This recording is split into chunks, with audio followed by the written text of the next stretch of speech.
While drinking with her friends, she proudly said, "One guy? Please, I can handle more than that." They cheered and laughed. She didn't realize I was within earshot. I stayed silent, but when the truth caught up to her weeks later, she finally stopped laughing. I was supposed to be meeting my buddies for a poker night, but I left my wallet at home like an idiot. I knew my girlfriend, Sydney, was having drinks with her friends at a bar just a block away from our apartment, so I figured I'd swing by, grab my card from her, and head out. I walked in and saw them at a booth in the back, laughing and taking shots. I was heading over when one of her friends, a girl named Zoe, raised her glass and said something about Sydney being a legend. I slowed down, curious. That's when I heard it. Sydney, with her voice loud enough for the whole section to hear, bragging. "One guy? Please, I can handle more than that." The table erupted. They cheered, they laughed, they toasted her. She soaked it all in, a queen holding court. She didn't see me standing by the pillar, not 10 feet away. I just stood there, completely still. It wasn't a joke. The way she said it, the way they reacted, it was real. This was a known thing, a celebrated thing. The anger I should have felt never came. Instead, it was like a switch flipped in my brain. All the little weird things from the past few months suddenly made sense. The late nights she said were with her book club. The weekend trips with friends I was never invited on. The way she guarded her phone like it was a state secret. I didn't confront her. I didn't make a scene. I just quietly backed away, walked out of the bar, and went home. The poker game was forgotten. My new game was figuring out just how deep this rabbit hole went. When I got to our apartment, the first thing I did was something I'd never done before. I went to her tablet, the one she used for casual browsing, and left logged into everything. I wasn't looking for messages. I was looking for patterns. I found her calendar app. It looked normal at first. Work meetings, gym sessions, brunch with friends. But then I noticed a second, hidden calendar layered underneath the main one. It was color-coded. Each color was a different name. Blue was Ben, green was Marcus, red was Liam. My name wasn't on there at all. I was the default. I was the white space between the colors. I clicked on a few of the entries. Drinks with Ben, 8 p.m. Marcus, weekend trip, Liam lunch. It was a schedule, a rotation, meticulously organized. It wasn't just cheating, it was time management. I sat there for a long time, just looking at it. The sheer arrogance was breathtaking. She wasn't just juggling other men. She was scheduling them like appointments, all while living in an apartment where I paid 2/3 of the rent. A plan started to form in my head. A simple one. She thought she could handle more than one guy. Fine. I was going to give her exactly what she wanted. I was going to put all of her guys in one room with her and watch her handle it. I took a picture of the calendar with my phone. Then I closed the tablet, put it back exactly where I found it, and went about my night. When she came home a few hours later, smelling like cheap tequila and perfume, she asked where I'd been.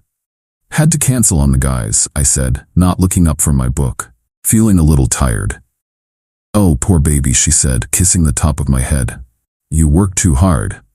I just smiled. She had no idea how hard I was about to start working.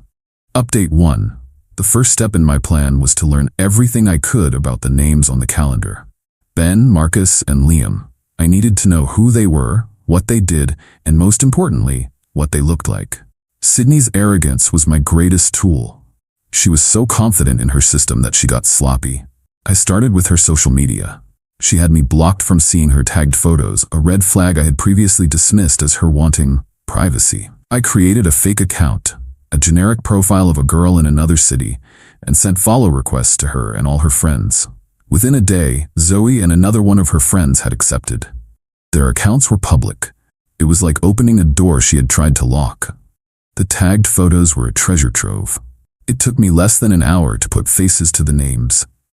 Ben was a guy from her yoga class, always in the background of her group pictures, always standing a little too close. Marcus was a slick-looking finance bro, tagged with her on a work trip to a ski resort a month ago, a trip she told me was with her female colleagues.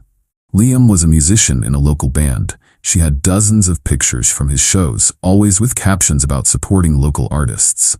I now had their full names and faces. A little more digging gave me their professions, their hobbies, and their social circles. They were all completely different types of guys, occupying separate orbits around her. They didn't know each other. They didn't know about me. Each one thought he was the special one, or at least one of a very select few. With this information, I started to lay the trap. Sydney's birthday was in 5 weeks. It was the perfect excuse.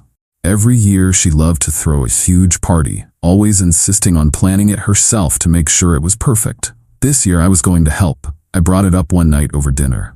"Hey, we should start thinking about your birthday party," I said.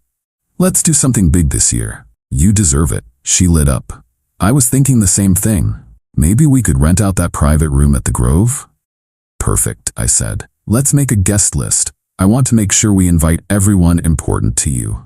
Over the next week, we sat together on the couch, making the guest list. She'd name her friends, her family, her coworkers. I'd type them into a spreadsheet. Then I started my suggestions. "What about that guy from your yoga class? Ben, right? He seems cool. We should invite him."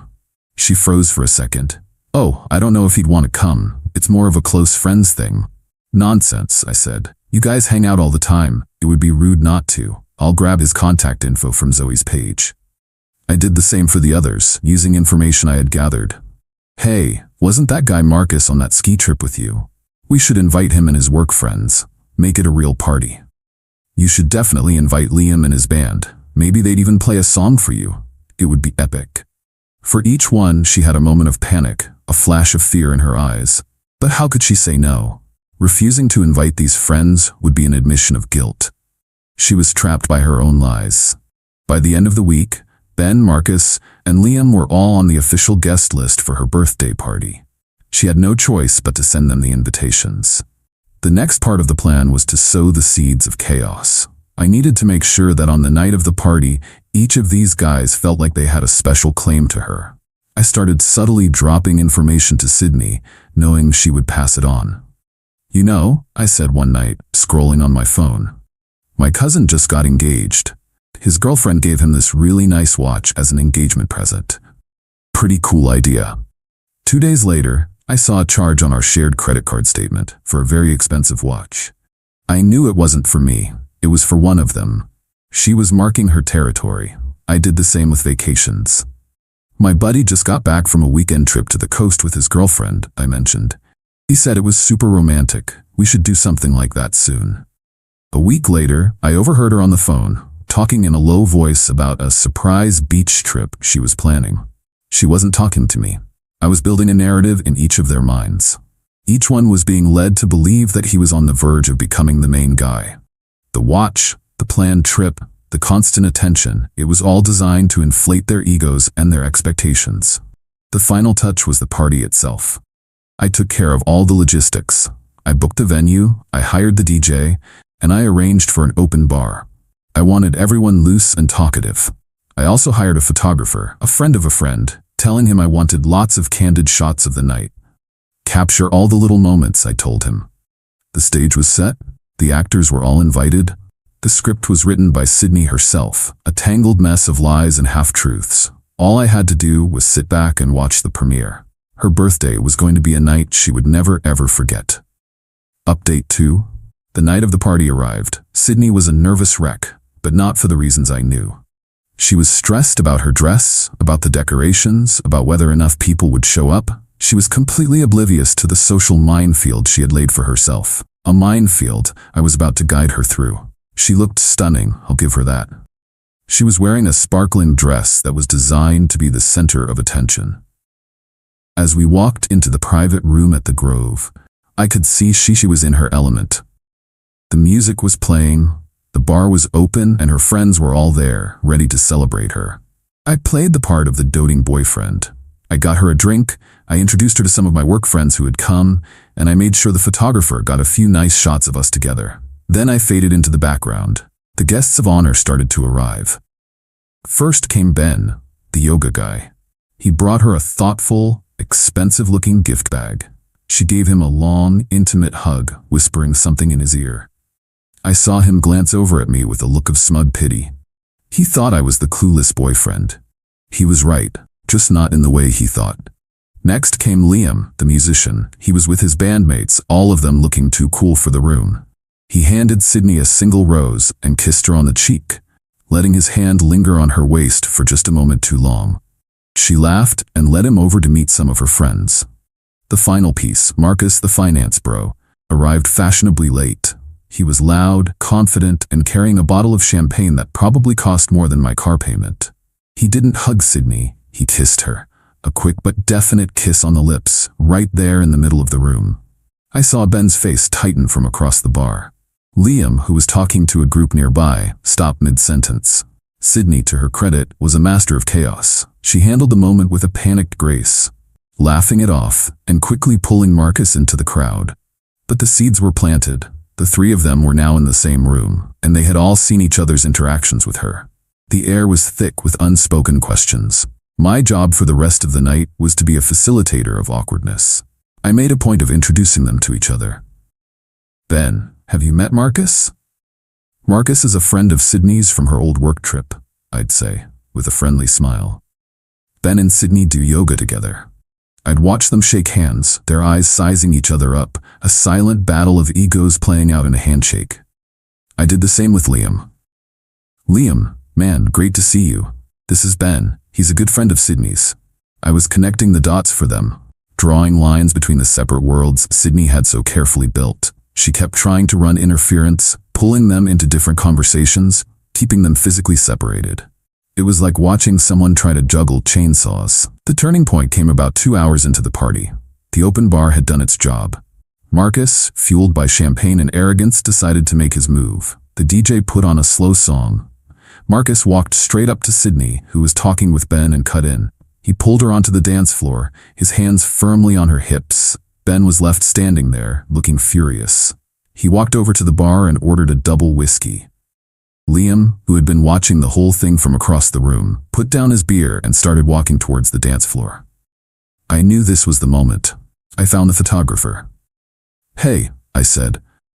I think Sydney and her friend are about to have a really funny moment on the dance floor. You should get a shot of it. He nodded and aimed his camera. Liam tapped Marcus on the shoulder. Excuse me, man, he said, his voice tight. I think it's my turn. Marcus turned around, a smirk on his face. Sorry, pal. Find your own girl. She's not your girl, Liam shot back. Before it could escalate further, Ben was there, whiskey in hand.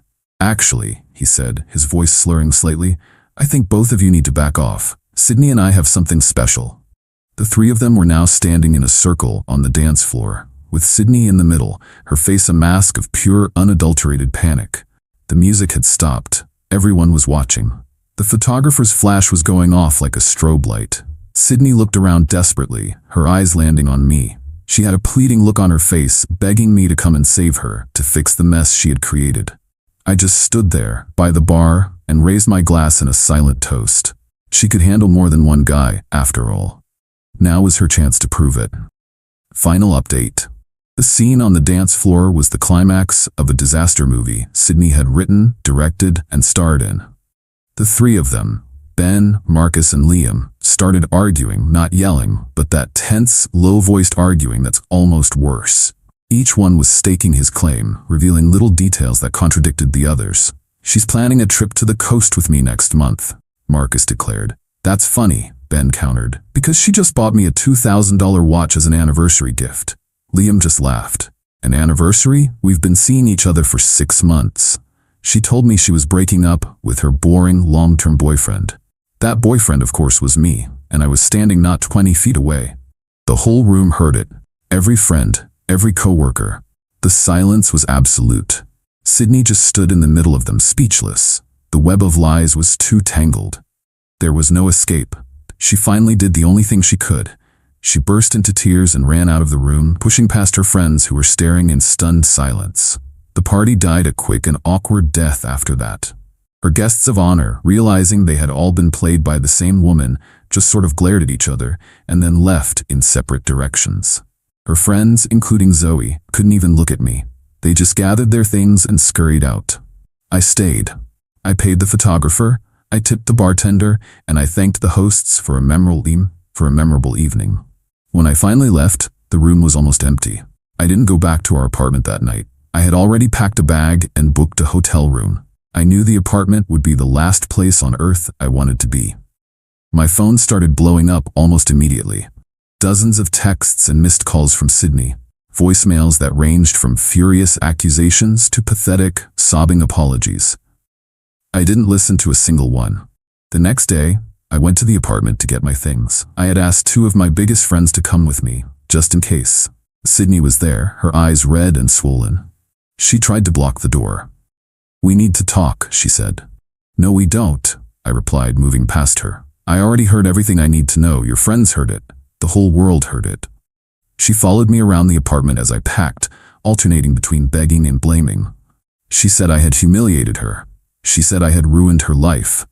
"You did this, Sydney," I said, taping up a box. "You bragged about being able to handle multiple guys. All I did was get them all in the same room. I thought you'd be happy to have all your friends there for your birthday." The sarcasm was lost on her. She just kept crying, saying it was a mistake. It took me less than an hour to pack my essentials. As I was walking out the door for the last time, she asked me, her voice cracking, "What am I supposed to do now? The lease is in both our names. I can't afford this place by myself." I stopped in the doorway and looked back at her. "I guess you should have thought about that," I said. "Maybe Ben, Marcus, or Liam can help you out. Good luck." The fallout was total. I broke the lease on the apartment, which cost me a significant penalty, but it was worth every penny to sever that final tie. Sydney had to move back home with her parents. Her social life was a wasteland. The story of her birthday party became legendary in our circle. She was a punchline. Her friends, embarrassed by their own complicity, distanced themselves from her. Zoe apparently told a mutual friend that she was mortified and had no idea it was that serious. Ben, Marcus, and Liam all disappeared from her life, of course. I heard that Marcus and Ben actually had a very awkward conversation a few days later, as they worked in buildings that were close to each other. They compared notes and realized just how expertly she had been playing them.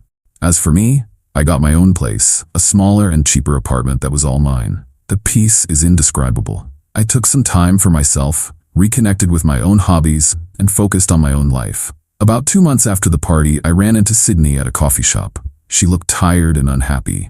She tried to talk to me, to apologize again. I just shook my head. "Sydney, I have nothing to say to you," I said, and I walked away. The revenge wasn't about the party. It was about the truth. She had built a life based on lies, and all I did was turn on the lights. She didn't just lose me. She lost the entire audience for her one-woman show. She bragged that she could handle more than one guy. In the end, she couldn't even handle herself. And that's a kind of justice that no amount of laughter can drown out.